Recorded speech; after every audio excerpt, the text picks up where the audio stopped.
Hello students. आज हम लोग इस जो चैप्टर सेकंड है फेडरलिज्म, इसके एक्सरसाइज को सॉल्व करेंगे। तो क्वेश्चन फर्स्ट से स्टार्ट करते हैं। ये पेज नंबर 27 में आ जाइए आप लोग। पेज नंबर 27 में एक्सरसाइज है। एक्सरसाइज का question first, look at the following states on a blank outline political map of India. India का एक पॉलिटिकल मैप लेना है, उसमें स्टेट्स बाउंड्रीज क्लियरली मेंशन होंगी पहले से ही, सभी स्टेट अलग अलग दिख रहे होंगे। और उसमें ये जो स्टेट यहाँ पे लिखे गए हैं इस क्वेश्चन में, इनको आपको लोकेट करना है। उस स्टेट के इनसाइड या फिर उसी के आसपास एरो से इंडिकेट करके स्टेट का नाम लिख दीजिए। और अगर चाहे तो आप स्टेट में कोई सिंगल कलर भी कर सकते हैं। स्टेट्स दिए हैं मणिपुर, सिक्किम, छत्तीसगढ़ और गोवा। मणिपुर और सिक्किम ये नॉर्थ ईस्टर्न स्टेट है। छत्तीसगढ़ आपको पता है ये मिडिल ईस्ट इंडिया का स्टेट है। और गोवा आपको पता है कि वेस्ट इंडिया में आएगा, महाराष्ट्र के नीचे, महाराष्ट्र कर्नाटका के बीच में छोटा सा हिस्सा। सेकेंड क्वेश्चन देखिए, identify and set 3 federal countries other than India on a blank outline political map of the world.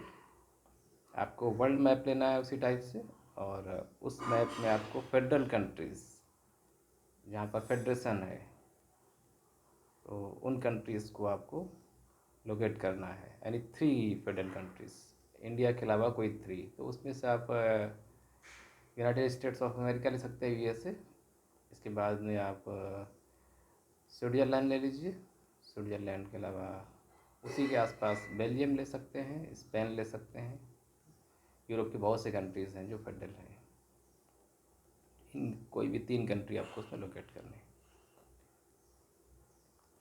Third question, point out one feature in the practice of the federalism in India that is similar to, and one feature that is different from that of Belgium। ये question आपको मैंने जो notes भेजे हैं WhatsApp group में, उसमें से ये मिल जाएगा।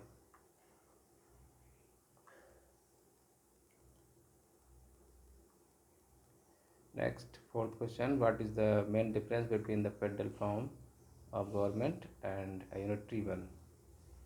यूनिटरी गवर्नमेंट और फेडरल गवर्नमेंट, इसमें डिफरेंस लिखना है। तो यहाँ पर फेडरल गवर्नमेंट में इंडिया में जिस तरह के गवर्नमेंट सिस्टम है, इसमें गवर्नमेंट के 3 टियर्स हैं, central government, state government, local government, और पावर का डिस्ट्रीब्यूशन है टॉप से बॉटम की तरफ।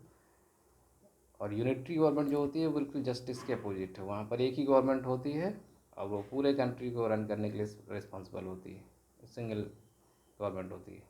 इसमें चाइना का एग्जांपल आप लिख सकते हैं, वहाँ सारी पावर एक ही जगह पर सेंट्रलाइज रहती है। Fifth question, state any 2 differences between the local government before and after the constitutional amendment in 1992। इस क्वेश्चन का आंसर भी आपने जो नोट्स लिखे हैं और जो क्वेश्चन आंसर है उसमें आपको मिल जाएगा। 1992 के पहले इंडिया में जो लोकल गवर्नमेंट थी वो किस तरीके से वर्क कर रही थी, और 1992 के बाद कैसा सिस्टम था। 1992 के पहले ये ऑप्शनल था।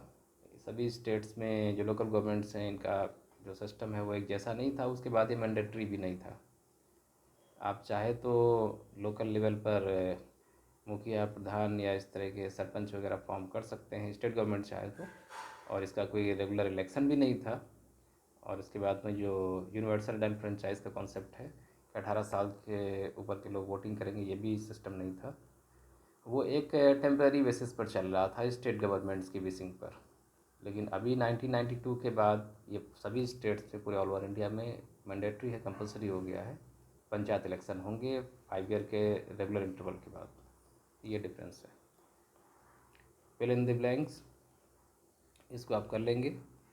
आप कोशिश करिएगा, नहीं आता है तो फिर आप मुझे बताएंगे, मैं आपको करवा दूँगा। बहुत सिंपल है, आप इसको पढ़ के देखिए, समझ में आ जाएगा। जैसे लिखा हुआ है, since the United states is a type of federation.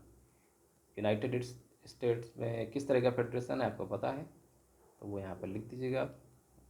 वहाँ पर कौन सा है आपको पता है, कमिंग टुगेदर, तो कमिंग टुगेदर लिखेंगे इसमें, coming together type of federation. आगे जाएंगे तो आप फिर से देखिएगा states have equal powers and states are, इसमें लिखेंगे आप independent, independent which is the federal government. But India is a, अब इंडिया किस तरह का फेडरेशन है वो लिखना है, तो इसमें लिखेंगे आप holding together type of federation. And some states have more power than the others. In India the government has more power. India में किस गवर्नमेंट के पास सबसे ज़्यादा पावर है, तो सेंट्रल गवर्नमेंट।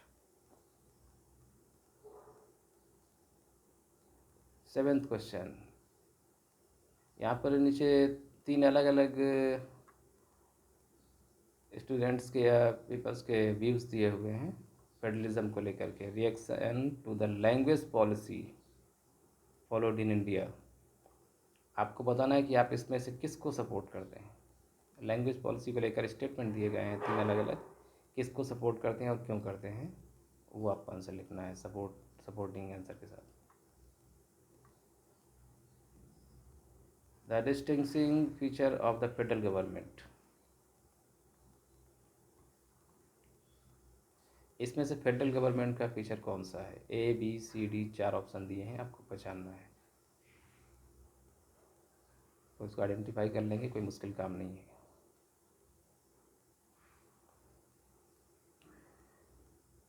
फर्स्ट पॉइंट देखिए, national government gives some powers to the provincial governments. Power is distributed among the legislature, executive and judiciary. Elected officials exercise supreme power in the government. Governmental power is divided between different levels of the government.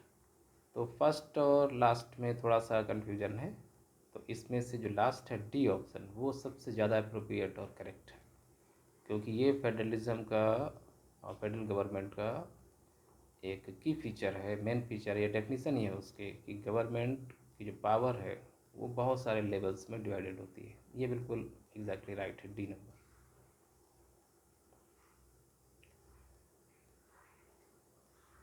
A few subjects, question number 9, a few subjects, various list Indian constitution are given here, group them under the union, state and concurrent list।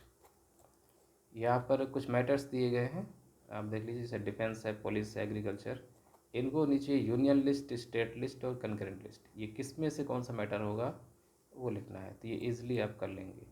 जैसे defence आप जानते हैं कि union list का matter है, तो union list में लिखेंगे।